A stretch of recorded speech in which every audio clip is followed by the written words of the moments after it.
Hey, y'all, this is Mr. Bill.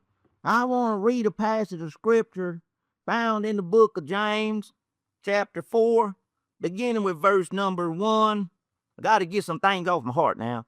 It says, "From whence come wars and fightings among you? Come they not hence even of your lusts that war in your members?" It's telling you right there where wars come from, the root of these conflicts that's going on in the world because of people's lust to have what somebody else has. Verse 2 says, "Ye lust and have not, ye kill and desire to have and cannot obtain.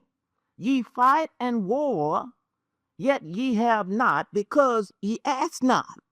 So he's saying that the Supreme Spirit is saying if you want something, even if somebody else have it, you want something like what they have, ask him for it. He gonna give you some too. You won't have to take what they have. You don't have to mess with them people. All you got to do is pray that the Lord, look, you bless them to have this, bless me to have it too.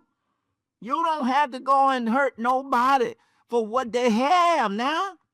He said that he's no respecter of person. So anyway, Mr. Bill can't go along with none of these conflicts that's going on in the world.